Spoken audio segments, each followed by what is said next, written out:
Hi friends, నేను మీకు ఇప్పుడు బాగా వైరల్గా మారిన 2 వీడియోస్ చూపించే ప్రయత్నం చేస్తాను. షహజాద్ అని చెప్పి ఆయన పెట్టినటువంటి వీడియోస్. బీజేపీకి చెందినటువంటి స్పోక్స్ పర్సన్ రాహుల్ గాంధీ ఏ స్థాయిలో సభలో విపక్ష ఎంపీలను రెచ్చగొడుతున్నాడో, నరేంద్ర మోదీ గారి మానవత్వం ఏ స్థాయిలో ఉందో పక్కపక్క వీడియోస్లో పెట్టి మరీ షహజాద్ జై హింద్ అనే ట్విట్టర్ అకౌంట్లో బీజేపీ స్పోక్స్ పర్సన్ ఆయన పోస్ట్ చేశారు. అన్నట్టు ఎందుకు ఈ వీడియోస్ నేను మీకు చూపించాల్సి వస్తుందంటే, 2-3 రోజుల నుంచి గమనిస్తున్నామండి.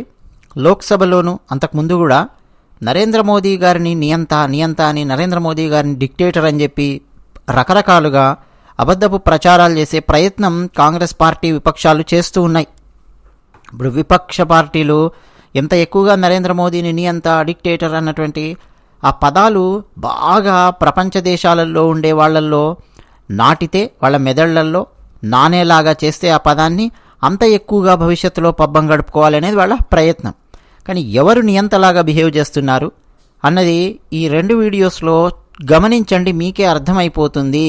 అసలు రాహుల్ గాంధీ ఇక్కడ చూస్తున్నారా, does Rahul even deserve to be LOP, ప్రతిపక్ష పార్టీ నేతగా ఉండడానికి కూడా అసలు అర్హత ఉందా రాహుల్ గాంధీకి అని చెప్పి పోస్ట్ చేశారు. ముందు మనం ఈ వీడియోస్ చూద్దాం. ఫస్ట్ రాహుల్ గాంధీకి సంబంధించిన వీడియో.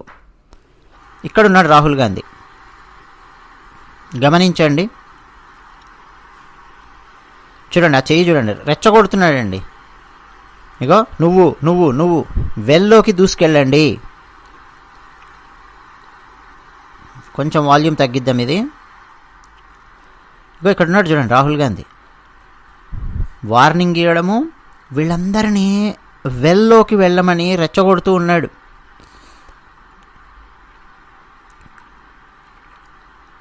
గమనించండి, బాగా గమనించండి. అఖిలేష్ వీళ్ళందరూ ఉన్నారు. అగో ఎట్లా అరుస్తున్నాడో చూడండి. ఎవరి మీదకి?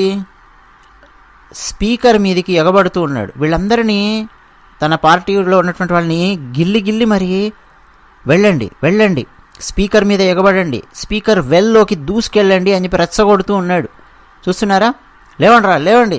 ఇంకో చూస్తున్నారు వీళ్ళు, చూడండి, ఒకరి చేతిలో ఒకరు పట్టుకొని స్పీకర్ ముందు నిరసన తెలియజేయడం.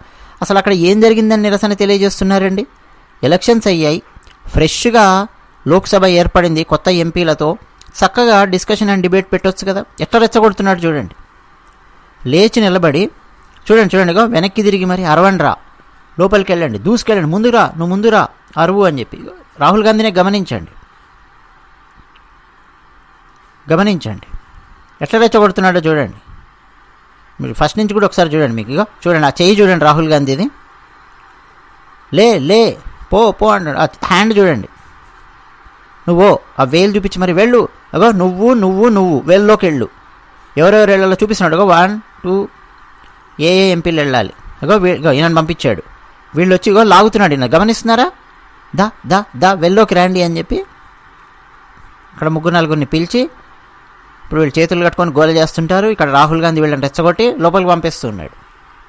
ఇదండి రాహుల్ గాంధీ, ప్రతిపక్ష పార్టీ నేత, అతిపెద్ద ప్రజాస్వామ్యమైన భారతదేశాన్ని ఎంత కించపరుస్తూ ఉన్నాడో, సభా సమయాన్ని ఎంత కించపరుస్తున్నాడో మీరు గమనించవచ్చు. చూశారు కదా. ఇప్పుడు నరేంద్ర మోదీ గారి మానవత్వం మనం చూద్దాం. నెక్స్ట్ వీడియోలోకి వెళదాం. నెక్స్ట్ వీడియో కూడా ఈ షహజాద్ జై హింద్ అని పోస్ట్ చేశారు. 2 కాంట్రాస్టింగ్ వీడియోస్ మీకు సేమ్ లోక్సభలో కనిపిస్తాయి దాదాపుగా. చూడండి ఒకసారి. మోదీ గారిని గమనించండి. వాల్యూమ్ కొంచెం తగ్గిద్దాం. మోదీ గారికి ఆయన నీళ్లు తీసుకొచ్చి ఇచ్చారు.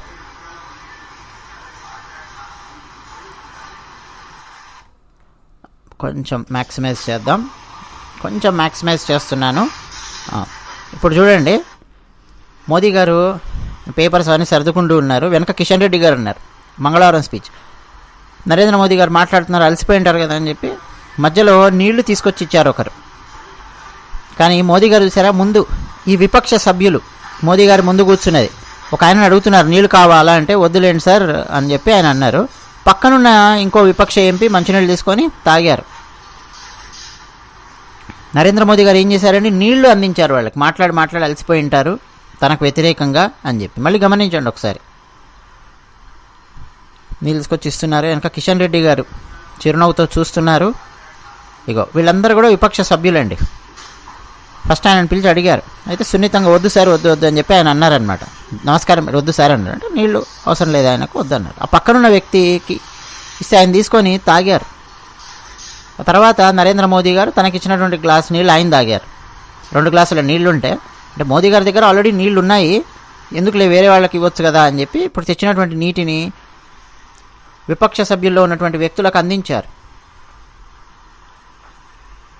సో ఇప్పుడు వీళ్ళందరూ ఏం చేస్తున్నారు? నరేంద్ర మోదీ గారికి వ్యతిరేకంగా అరుస్తున్నారు, కేకలు పెడుతున్నారు. మీరు చూస్తే అసలు సభ కూడా సజావుగా సాగనివ్వడం లేదు, గోల చేస్తున్నారు చప్పట్లు కొడుతూ.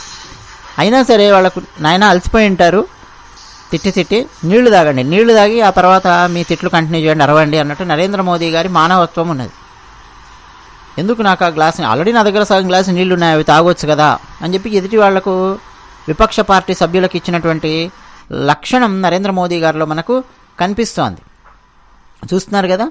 అదే రాహుల్ గాంధీకి సంబంధించి మనం గమనించాం, ఏ స్థాయిలో రెచ్చగొట్టాడో మీరు గమనించాం. ఇక చూడండి, రాహుల్ గాంధీనే మీరు గమనించండి, ఆ చేతులు గమనించండి.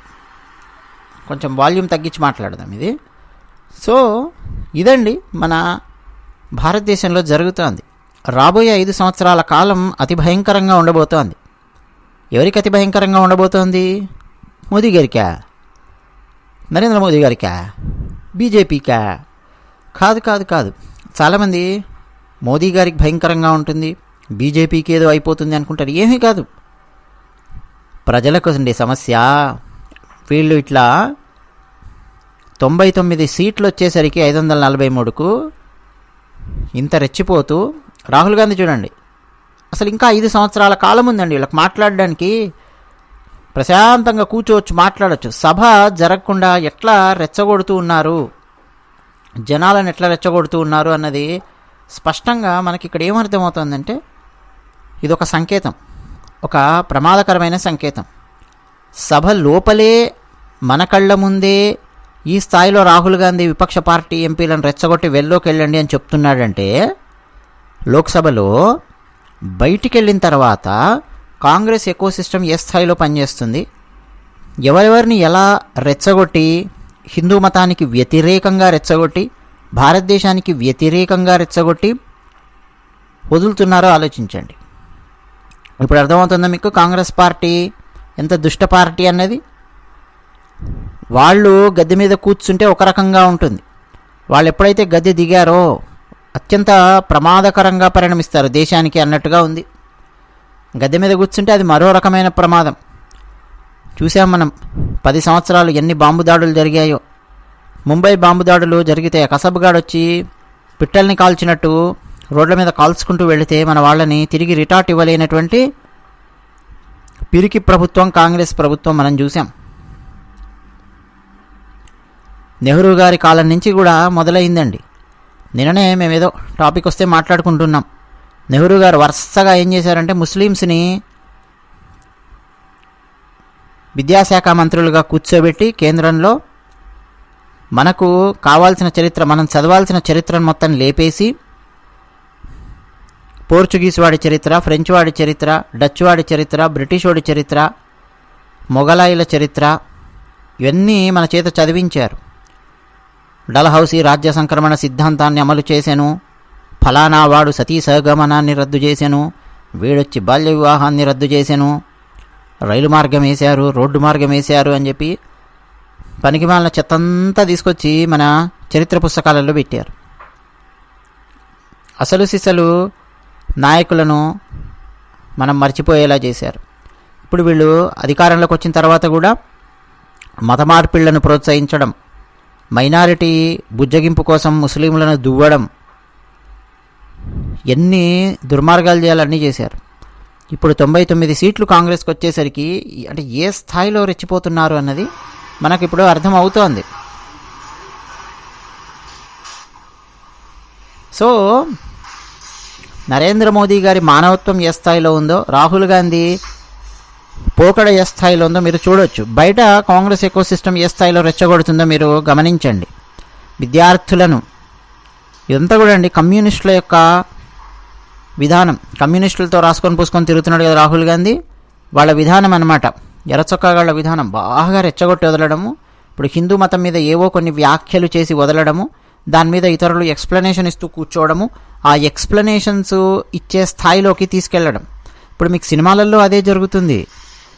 ఇప్పుడు కమ్యూనిస్టులు వీళ్ళందరూ వేసుకున్నటువంటి వ్యూహం ఏంటంటే సినిమాల ద్వారా ఇప్పుడు ఒక చర్చ పెట్టి వదులుతారు. ఇప్పుడు మీరు గమనించారా, చాలామంది ఇప్పుడు ఆధ్యాత్మికవేత్తలు ఇప్పుడు మేము కూడా 1-2 వీడియోస్, పాత వీడియోస్ నేను పబ్లిష్ చేసింది నిజానికి, కర్ణుడు గొప్పనా అర్జునుడు గొప్పనా ఇట్లాంటి చర్చ, ఇలాంటి వాదన వైపు తీసుకెళ్లారు. మీరు గమనించారా? ఎక్స్ప్లెనేషన్ ఇవ్వకపోతే ఒక తలనొప్పి, ఎక్స్ప్లెనేషన్ ఇస్తే ఒక తలనొప్పి. అసలు ఆ ఎక్స్ప్లెనేషన్ ఇవ్వాల్సినటువంటి దరిద్రమే పట్టకూడదండి. అసలు అర్జునుడితో మనం కర్ణుడిని అసలు పోల్చనే కూడదు. అర్జునుడు అంత గొప్పవాడు, భగవద్గీత విన్నటువంటి వాడు. ఆ పోల్చే డైరెక్షన్లోకి తీసుకెళ్లడం వల్లనే ఒక ఈక్వల్ స్థానాన్ని ఇచ్చే ప్రయత్నం చేయడం. ఇప్పుడు రాహుల్ గాంధీని నరేంద్ర మోదీ గారిని మనము పోలుస్తూ వీడియో పెట్టామనుకోండి, అది అసహ్యంగా అనిపిస్తుంది. ఎందుకంటే రాహుల్ గాంధీ అసలు నరేంద్ర మోదీ గారి లెవెల్కి అసలు తగడాయన. ఛాయ్ అమ్ముకొని వచ్చినటువంటి వెనుకబడిన కులాలకు చెందినటువంటి వ్యక్తి నరేంద్ర మోదీ గారు. అణువణువున భారతీయ సనాతన ధర్మాన్ని నింపుకున్న వ్యక్తి నరేంద్ర మోదీ గారు.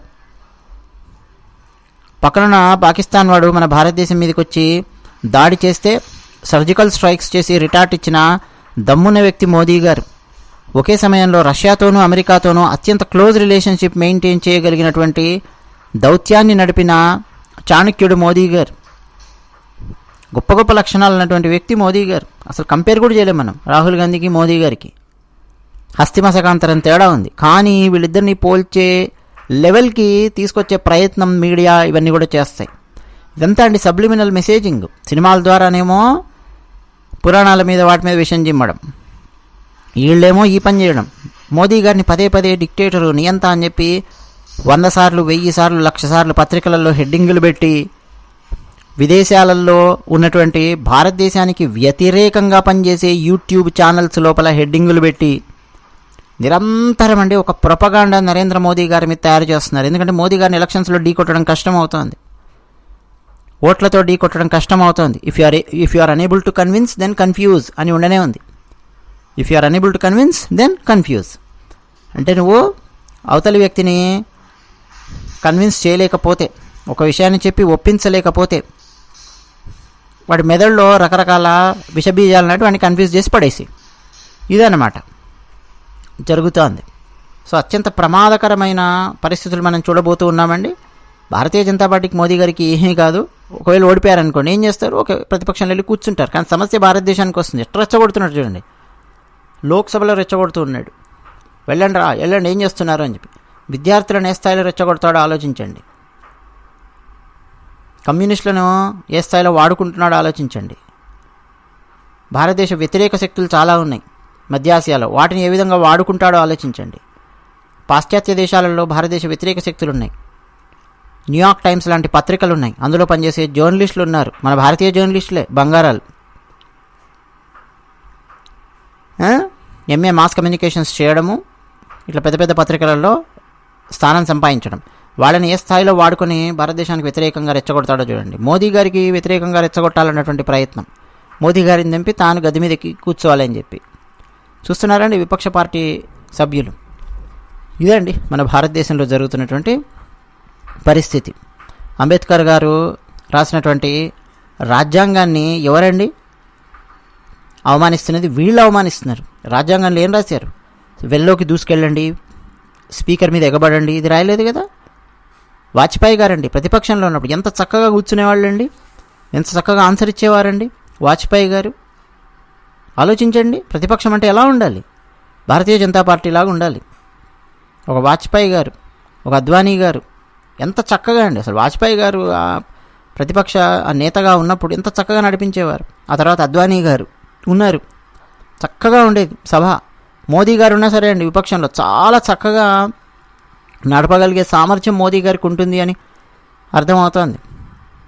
కానీ దైవం అలా కోరుకోలేదు. నరేంద్ర మోదీ గారికి వరుసగా అండి 4 సార్లు ముఖ్యమంత్రిగా పనిచేశారు గుజరాత్ రాష్ట్రానికి. ఆ తర్వాత వరుసగా 3 సార్లు భారతదేశానికి ప్రధానమంత్రిగా. ఇప్పుడు ఆలోచించండి అయ్యా ఎవరు డిక్టేటర్ అని. ఇది బాగా వైరల్ అయిందండి, అందుకే మీకు చూపిద్దామని చెప్పి ఈ వీడియో మీద ఒక విశ్లేషణలాగా చేస్తూ ఉన్నానన్నమాట. ఇంకా రాశాడు ఈయన pic 1. LOP Rahul Gandhi himself encouraging MPs to break rules and jump in the well and disturb PM speech from very beginning. ఇదంతా ప్రధానమంత్రి గారు ఉపన్యాసం ఇస్తున్నటువంటి సమయంలో జరిగినటువంటి రచ్చ. Pic 2. PM Modi offers water even to a protesting MP who is heckling him. Who is the dictator? Does Rahul even deserve to be LOP అని చెప్పి చాలా చక్కగా ఇలా ట్వీట్ పెట్టారు. ఈరోజు రాజ్యసభది కూడా అయ్యిందండి. రాజ్యసభ నుంచి విపక్ష సభ్యులు వాకౌట్ చేసి బయటికి వెళ్ళడం, ఎంత అద్భుతమైనటువంటి చర్చలు అవన్నీ జరిగాయి రాజ్యసభలో. సుధామూర్తి గారు కానీ చాలా చక్కగా మాట్లాడారు. మోదీ గారు మాట్లాడడానికి వస్తే విపక్ష సభ్యులు వాకౌట్ చేసి వెళ్ళడం. మోదీ గారు ఏం పాపం చేశారండి? మోదీ గారు అంటరాని వారు అయిపోయారా? చెప్పండి. ఈరోజు భారతదేశంలో అంటరానితనం ఉందనుకోండి, అదే నేరం. అంటరానితనమే నేరం. అన్టచబిలిటీ అనేదే ఒక నేరం. మరి మోదీ గారు ఎట్లా అన్టచబుల్ అయ్యారు? భారతదేశ ప్రధాని 240 ఎంపీ సీట్లు సాధించినటువంటి భారతీయ జనతా పార్టీకి చెందినటువంటి వ్యక్తి ఎలా అండి అన్టచబుల్ అయ్యారు? రాజ్యసభలో మాట్లాడుతుంటే బయటికి వెళ్తున్నారు. ఇటువంటి కాంగ్రెస్ పార్టీకి ఓట్లు వేశారండి. తెలంగాణ వాసులకైతే ఒక పెద్ద దండం నాయన. బీఆర్ఎస్ పార్టీని ఇంట్లో కూర్చోబెట్టడానికి కాంగ్రెస్ పార్టీని తీసుకొచ్చి నెత్తినెక్కించుకున్నారు. ఒక ఆక్సిజన్ ఇచ్చినట్టు అయింది తెలంగాణలో కాంగ్రెస్కు. అనుభవించండి. అదే విషయం. ధన్యవాదాలు.